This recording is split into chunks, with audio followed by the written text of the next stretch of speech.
All right. When I say that you've helped me to grow into who I am right now, it's been a very interesting journey. I can honestly say that it all works.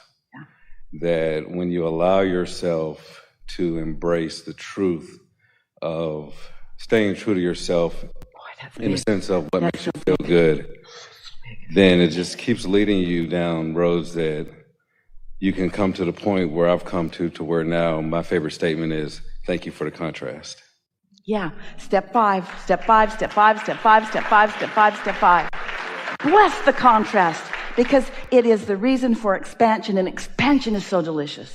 Expansion is only not delicious when you've expanded and you're not going. But when you've expanded and you are going, woo. Yeah. And it's like I've actually visualized everything of this happening. I knew that I would be picked. I hear people on the recording saying that, and I'm like, it really does work. But the funniest thing is when you're desiring something and you're not seeing the result of it, is holding true to what you really want. Well, that's the thing that trips people up all the time, is because what's already manifested, you've got all your physical senses that can see it and evaluate it and pigeonhole it and catalog it, and other people can see it too. So we get it. It's really compelling. You have to tune yourself to another way of feeling life in order to be satisfied before it is materialized in all that way. In other words, you have to be satisfied to feel satisfied. You have to feel satisfied to be joyful, or satisfied to have clarity, or satisfied to feel energy, or satisfied to be having fun, satisfied to be moving along, satisfied to be on the journey, satisfied to be on the never-ending journey, because there's no end to the journey. If you need an end, you're never going to be satisfied. And if you're not satisfied, then your journey's going to be crappy. I totally agree. And I was just speaking with the lady sitting next to me about how I've learned to embrace the journey, because we get so caught up in the destination. And that's where oftentimes I believe people are unsatisfied, because they were thinking that that thing was going to fulfill something, not knowing that they needed to be fulfilled to get fulfilled.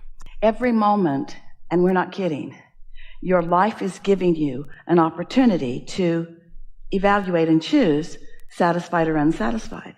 And as you start leaning toward satisfied, then those satisfying things start becoming more and more, till every moment of your life is full of satisfying things for you to experience.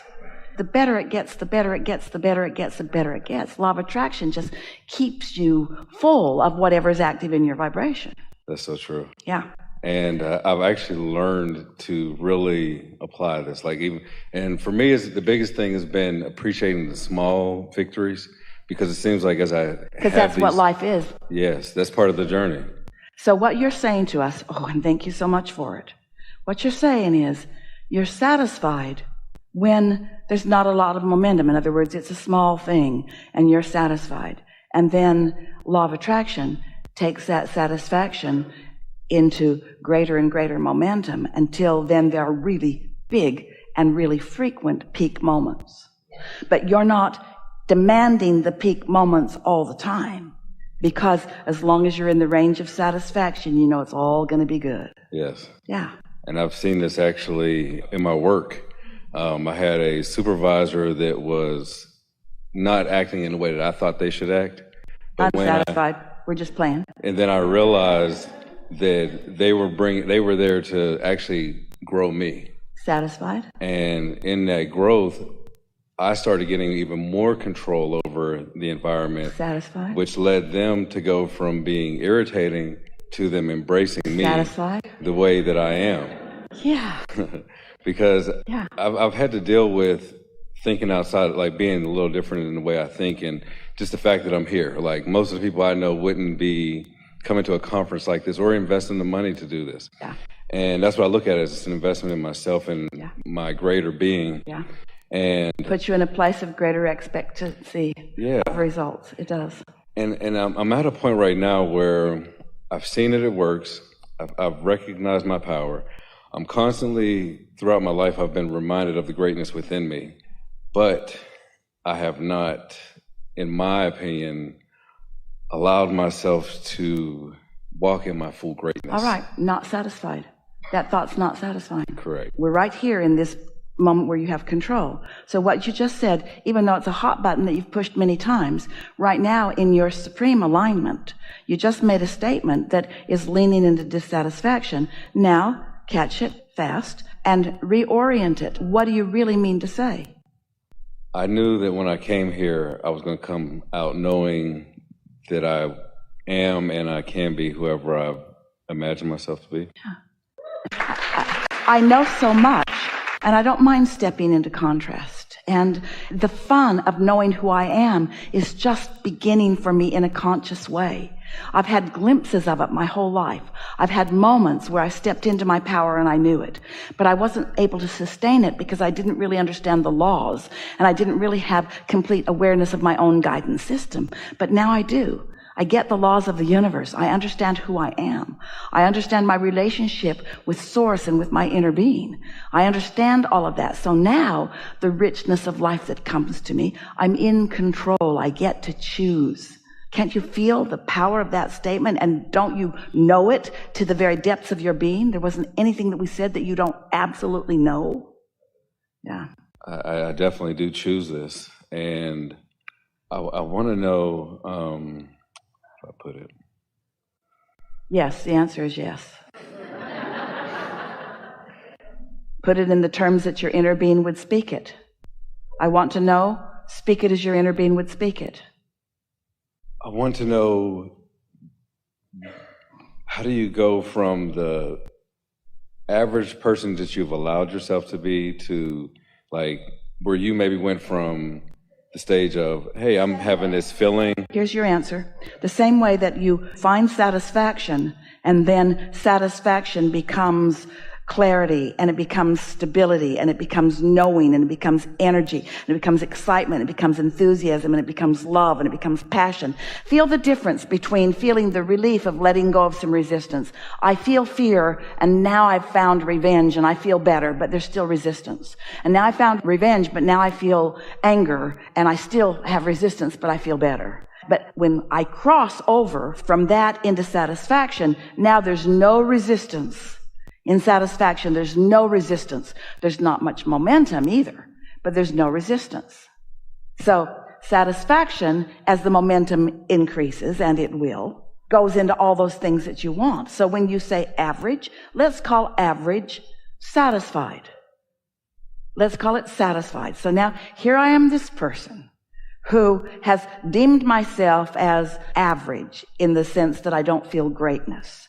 But now I'm satisfied right now. And in that satisfaction, I don't even feel like I want to label myself great or not great or average or unaverage. Those labels don't matter to me at all. I don't want to label myself rich or poor or enlightened or unenlightened. I want to label myself satisfied. I'm just satisfied. I want to label myself satisfied and therefore under the influence of Source. Now, when you're satisfied and under the influence of Source, what do you think's going to happen? What do you think's going to happen when you've got no resistance and you're under the influence of Source? And Source is going to say, what about this? What about this? What about this? You're going to get this impulse to be here and go there and do that. You're going to have meetups and all kinds of things. You're just following your bliss, following your bliss, following your bliss. And we don't mean to make it sound like a long time. You all translate this story into it taking a long time. It doesn't take a long time. When there's no resistance in your vibration, it goes really fast. And it goes so fast you don't believe it's real. It goes so fast you don't think it's about you. It goes so fast that you want to say, no, wait, I'm average. This shouldn't be happening to me. You're not average when you move over consistently into satisfaction. That makes you not average. Average is dissatisfied. Average is complaining. Average is pushing against. Average is doing all of those things. You are not average. You are satisfied. Good enough? Almost. I mean, on that aspect it is. Be quick. Okay. I just had a thought in my head, like someone that was special needs, they had asked me a question one time, and it was about heaven and different things outside, and it just kind of made me wonder about in this whole creation and our ability, like I could see where we have our, like where we are as far as a normal functioning people to where someone that has a special needs, like, where is their power in their creation of reality?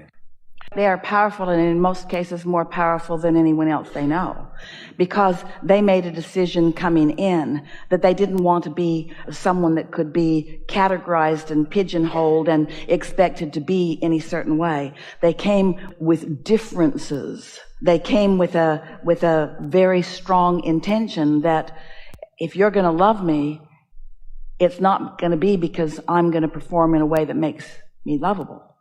You're going to love me because you're under the influence of Source. Okay. And I did get that. One last thing. Before I came here, along this journey, I've come into contact with my Source, and the way it's been revealed to me was the term has been called Masters. That's the name, that's the energy that I have, and it makes sense to me because of the knowledge. But I mentioned this to someone, and they were like, oh my gosh, what are you going to? Like, are you, like, is this like, you don't want, like, and this person's very spiritually in tune with certain things, so they got into a negative aspect of, well, what's the, like, be careful what you're going into, that you don't want to be opening up to channeling things and doing all this other stuff. And I'm like, no, it's not like that. It's, because I really do Good believe. thing that person didn't meet Jesus early on. Don't want to open to Source. And it's like, I really am in tune with understanding that I think we are all a piece of Source, and Everyone. Together we make the Source. Yes. And, we're all trying to figure this all out. Well stated. Think of mastery. Step 1 is ask. Step 2 is Source gives. Step 3 is receptive mode. Step 4 is mastery of the receptive mode. Step 5 is, I've got such mastery of this receptive mode that I can now experience the contrast that causes the whole thing to continue to move forward. You could think in terms of mastery rather than masters. Masters implies somebody's trying to boss you around. There's not any of that going on. Mastery is a whole different thing. And masters are masters of mastery. We've enjoyed this interaction. Good time for a segment of refreshment.